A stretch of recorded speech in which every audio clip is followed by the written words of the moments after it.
Aujourd'hui, on va parler des vérifications extérieures, ce qui concerne sous le capot. On va voir tout ce qu'il y a sous le capot à savoir. D'accord ? Donc déjà, pour ouvrir votre capot, alors sur la mienne c'est comme ça, presque sur toutes les voitures, c'est comme ça, c'est soit au niveau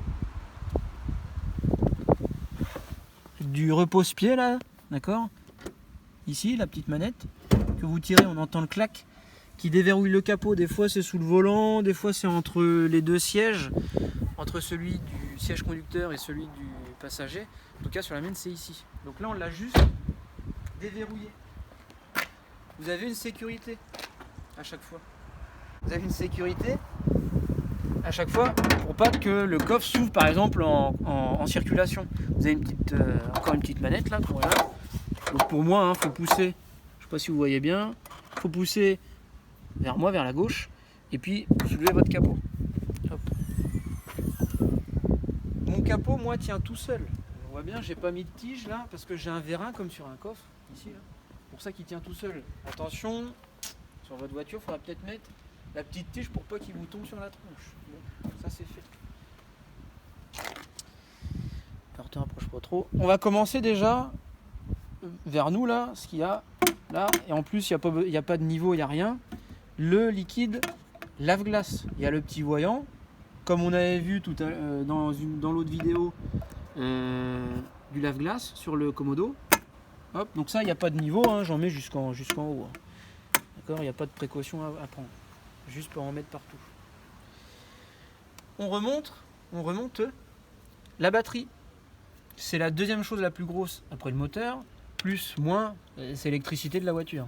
Ce qui permet de fournir l'électricité de la voiture. La batterie, si un jour, un matin, vous n'arrivez pas à démarrer, il se peut qu'on puisse quand même encore démarrer la voiture avec le peu de batterie qui reste, le peu d'énergie dans la batterie. On peut remettre le véhicule en route avec une autre voiture et des pinces crocodiles, d'accord, ou des câbles, c'est pareil. Donc vous mettez le plus de votre voiture avec le plus de l'autre voiture et le moins avec le moins.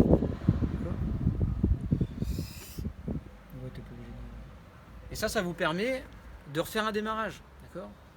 En roulant, ça recharge un peu votre batterie, sauf si elle est vraiment à plat, il faut la changer. Mais sinon, ça peut repartir un petit peu, pour quelques temps. On continue. On remonte.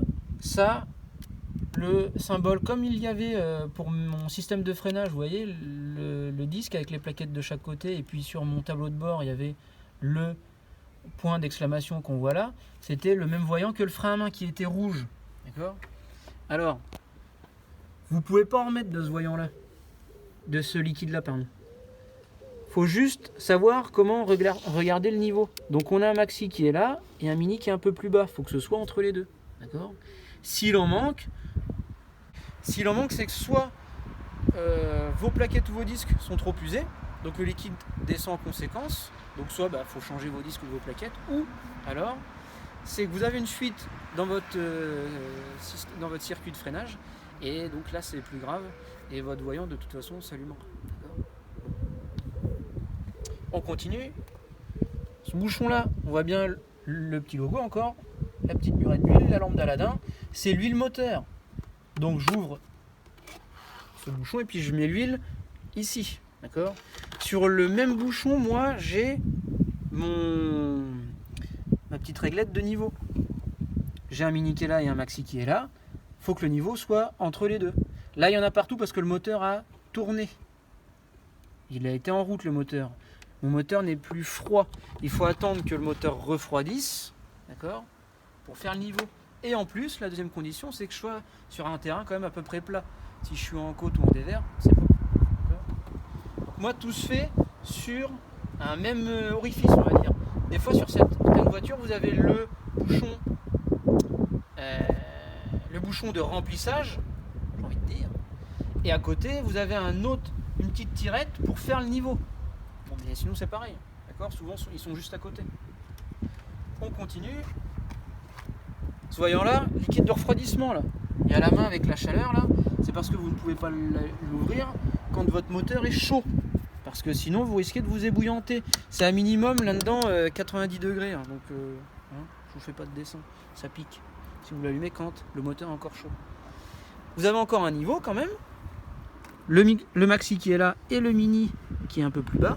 Donc pareil, il faut que ce soit entre les deux. Bah là, c'est impeccable, hein, d'accord. Donc les deux mêmes précautions à prendre, les deux mêmes conditions que pour l'huile moteur. Moteur froid et sur un terrain plat. Encore 2-3 choses qu'il faut savoir quand même sous le capot. Pour changer vos ampoules, c'est ici. Alors ça dépend des voitures, encore une fois. Et moi j'ai une petite languette, hop, on voit bien. C'est pour changer mes ampoules. Ici, normalement, c'est quelque chose qui est très voyant. C'est pour régler vos optiques, donc vos phares, d'accord, devant. En hauteur, encore une fois, toujours en hauteur, si jamais ils sont trop déréglés. Ou s'ils sont plus parallèles. L'œil droit dit merde à l'autre, à l'œil gauche. Je ne mettrai pas. Ok, bon, d'accord. Et ça, c'est un spécialiste qui le fait, parce qu'il a la machine qui vient se mettre en face pour voir que les feux éclairent au bon endroit, ni trop haut, ni trop bas, et les deux, l'un comme l'autre, parallèles. On les voit bien quand même sous le capot. Donc je vous les montre en même temps. Vos gicleurs de lave-glace, là et là. Tac, tac. D'accord. Ok.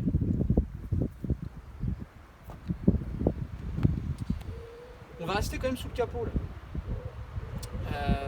Parce que je vais en profiter pour parler des risques quand même. Pour chacun des liquides. Votre liquide lave-glace, si jamais vous n'en avez plus, le risque c'est de ne plus pouvoir laver votre pare-brise et du coup avoir une mauvaise visibilité. J'espère que vous m'entendez bien avec le vent. Donc mauvaise visibilité. Bon, la batterie, si vous n'avez pas, si vous n'avez plus de jus dans votre batterie, bah, le risque c'est pas de démarrer. Hein. Le liquide de frein, ça c'est plus dangereux forcément. Et oui, le risque de ne plus avoir de liquide de frein, d'avoir un mauvais freinage. Bah oui, et de ne plus pouvoir vous arrêter à temps. Défaillance du système de frein. L'huile moteur, ben, si vous en avez trop ou pas assez, dans les deux cas, ça peut entraîner une surchauffe moteur et donc casser votre moteur. Et le liquide de refroidissement, ben pareil, alors là si vous en avez trop c'est moins grave parce que vous avez un trop plein qui est juste au-dessus, qui va permettre d'évacuer le trop de liquide que vous avez mis. Par contre si vous n'en avez pas assez, ben là votre moteur il risque de ne pas être bien refroidi et du coup ça peut aussi entraîner une surchauffe du moteur parce qu'il est mal refroidi et casse du moteur. Voilà ce qu'il en est des vérifs extérieurs sous votre capot. Pour refermer votre capot, bah vous le prenez, vous le claquez quand même. Alors moi comme j'ai un verre, il faut quand même que je le claque, sinon il descend pas, vous voyez. Moi il faut quand même que je le claque. Et je vérifie qu'il soit bien fermé. Il n'y a plus le jour qu'on avait tout à l'heure.